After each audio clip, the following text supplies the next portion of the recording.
দর্শক, আমি আছি একটা ইট ভাটায়।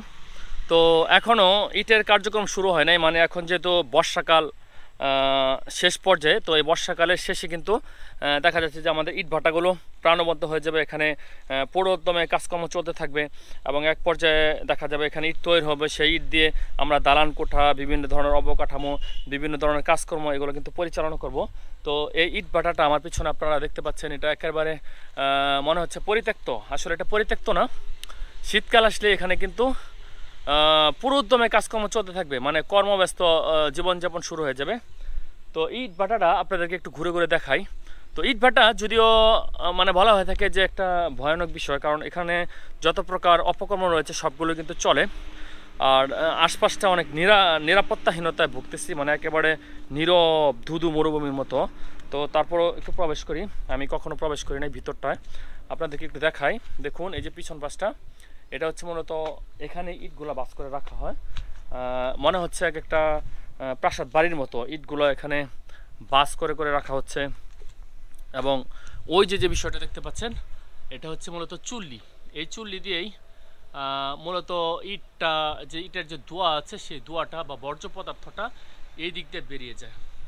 আর এই যে পাশটা দিয়ে দেখেন, এই দিক দিয়ে একটু দেখতে পারবেন, একদম রাজবাড়িতে যেরকম দরজা থাকে ঠিক সেরকমভাবেই বানানো হয়েছে। এই সবগুলো কিন্তু ইট, একদম ভিতরে ইট, এবং ইটের নিচে আমরা দেখতে পাচ্ছি এখানে পানি জমে আছে, মানে বৃষ্টি হয়েছে তার জন্য পানি।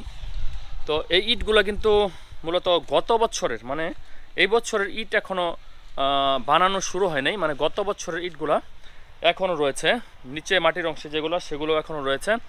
তো এই ইটের কার্যক্রম শুরু হবে মূলত শীতকাল শুরু হলেই, এখানে কর্মতৎপরতা শুরু হয়ে যাবে। এবং এই যে ইট খোলা, সেই ইট খোলাগুলোতে কিন্তু লাখ লাখ ইট উৎপাদন হয়। এবং ইট বানানোর প্রক্রিয়া আপনাদেরকে আপাতত দেখাতে পারতেছি না, কারণ এখানে কোথাও এখনও কাজকর্ম শুরু হয়নি।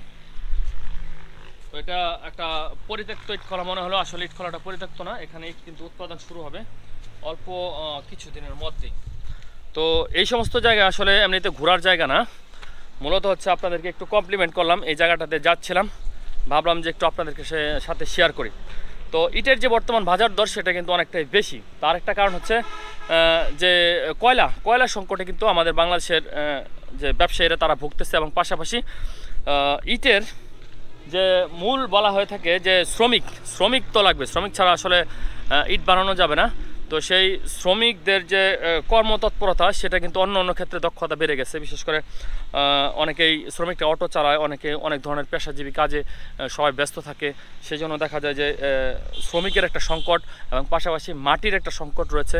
সব কিছু মিলিয়ে কিন্তু ইট ব্যবসায়ীরা এখন আগের মতো সুবিধাজনক অবস্থায় নাই। যদিও অবকাঠামোগতভাবে দেখা যায় যে আমাদের সমৃদ্ধি হয়েছে, মানে প্রচুর পরিমাণে এখন অবকাঠামো তৈরি হচ্ছে, চারদিকে বিল্ডিং, বড় বড় হাইওয়েজ বিল্ডিং, এবং দেখা যাচ্ছে যে বিভিন্ন ধরনের ব্রিজ, কালভার্ট, রাস্তাঘাট উন্নয়ন, এই সমস্ত ক্ষেত্রে কিন্তু আসলে ইটের অবদান অনস্বীকার্য। ইট কিন্তু খুবই প্রয়োজন, ইট লাগবেই। আপনি যেই কাজই করতে যান, ইটের গুরুত্ব থাকবেই।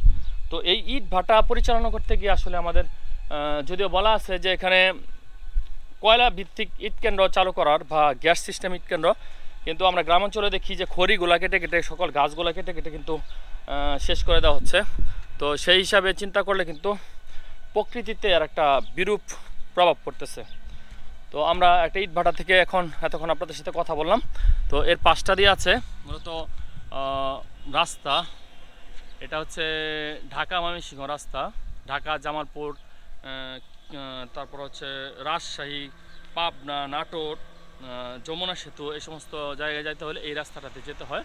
তো দেখুন ছোট ছোট গাড়িগুলো যাচ্ছে। আর এদিক দিয়ে বৃষ্টির কারণে জলাধার হয়ে গেছে। মূলত এই ধান ক্ষেতগুলোতে কিন্তু ইট বানানোর কার্যক্রম শুরু হবে। সামনে যে ধান ক্ষেতগুলো দেখলেন, সেই ধান ক্ষেতগুলোতে কিছুদিন পরে কিন্তু এখানে ইট বানানোর যে কার্যক্রম, সেটা পুরোপুরিভাবে কিন্তু শুরু হয়ে যাবে। তো গাইস, একটা প্রাকৃতিক জনপদ এবং বিশেষ করে গ্রামের একেবারে কি বলে যে গ্রামের প্রকৃতিতে একটা ইট ভাটা, সেটা দেখানোর চেষ্টা করলাম আপনাদেরকে। তো অন্য একটা সময় অবশ্যই এই ইট বানানোর প্রক্রিয়াটা আপনাদেরকে দেখাবো। এই যে দেখুন, এই সমস্ত বিষয়ের উপরে কিন্তু ইটটা ক্যারি করা হয়। এই যে গাড়ি আছে, সেই গাড়িতে মূলত ইটটা ক্যারি করা হয়। বা ইটের যে কাঁচামাল আছে সেটা ক্যারি করা হয়। তো যখন ইট বানানো শুরু হবে তখন আবার আপনাদের সঙ্গে নিয়ে আবার এই জায়গাটায় আসার চেষ্টা করব। তো সেই পর্যন্ত ভালো থাকবেন, আর আমাদের ভিডিওগুলো কেমন লাগছে তা অবশ্যই কমেন্ট বক্সে লিখে জানাবেন। আর যারা এখনও ফলো দেননি তাদেরকে বলবো ফলো দিয়ে রাখুন, ভবিষ্যতে ভালো ভালো আকর্ষণীয় ভিডিওগুলো আমরা আমাদের এই পেজে দেওয়ার চেষ্টা করব। আরেকটা বিষয় হচ্ছে আমাদের যে ভিডিওগুলোতে কোন ভিডিওগুলো আপনাদের ভালো লাগে বা কোন ধরনের ভিডিও আপনারা দেখতে চান সেটাও আমাদেরকে জানাতে পারেন। বিশেষ করে প্রকৃতি লেভেলের ভিডিওগুলো আপনাদের ভালো লাগছে বা নিউজ ভিত্তিক ভিডিওগুলো ভালো লাগছে, কোন ভিত্তিক ভিডিওগুলো আপনাদের পছন্দ সেটা অবশ্যই কমেন্ট বক্সে জানাবেন। তো ভালো থাকবেন, সুস্থ থাকবেন। আল্লাহ তাআলা আপনাকে আমাকে সকলকে ভালো রাখুক, সুস্থ রাখুক এই প্রত্যাশায়। আল্লাহ হাফেজ।